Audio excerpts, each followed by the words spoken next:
జాతి నీతి అంటూ పదే పదే కేసీఆర్ ని ఏ జాతి, కేసీఆర్ అల్లుడు హరీష్ రావు ఏ జాతి, హరీష్ రావుకు నువ్వు జాతిపితావు కావచ్చు, లేకుంటే కేటీఆర్కు జాతిపితావు కావచ్చు, మాధవరం కృష్ణారావుకు జాతిపితావు కావచ్చు, ఎవడికి జాతిపితావు, నీదే జాతి నీదే నీతి అంటూ అట్లా ఒక క్యాస్ట్ని, కేసీఆర్ క్యాస్ట్ని ప్రధానంగా రేవంత్ రెడ్డి టార్గెట్ చేస్తున్నారని ఈ మధ్య వెల్మ సంఘం నాయకులు కూడా ఇక్కడ ఫిర్యాదులు చేశారు, ఫేస్బుక్లో అక్కడెక్కడ పోస్టులు పెడుతున్నారు.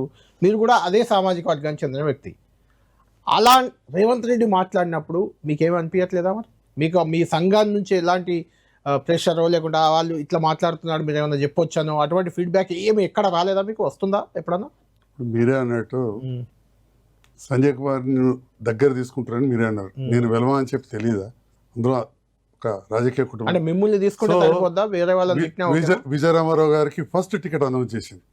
మరి మొన్న జీవన్ రెడ్డి గారి విషయంలో వారు మాట్లాడిన మాటలకు రియాక్ట్ అవుతూ జీవన్ రెడ్డి గారిని కూడా నీ కుటుంబానికి 5 పదవులు ఇచ్చినాం, తర్వాత పార్టీ పదవులు, రాజకీయం కూడా నీ తమ్ముని భార్యలకు ఇచ్చినాం, నీ బుద్ధి ఏంది నీ జాతి ఏంది అన్నారు. అంటే వారు రెడ్డి సామాజిక వర్గాన్ని కూడా తిట్టినట్టయితారు. కాబట్టి కొందరికి కొన్ని ఊత పదాలు ఉంటాయి. మరి జీవన్ రెడ్డి గారు కూడా మాట్లాడుతూ అప్పుడప్పుడు నీ అక్క అంటుంటారు, ఓసారి ఇంకేదో అంటుంటారు. కొందరికి ఊత పదాలు ఉంటాయి, దాంట్లో అని ఉంటారని నేను భావిస్తా ఉన్నా. మీకు అనిపించట్లేదా రేవంత్ రెడ్డి గారు సామాజిక వర్గాన్ని టార్గెట్ చేస్తున్నారు అన్న ఫీలింగ్ మీకు ఎప్పుడు రాలేదా? కూడా రాలేదా?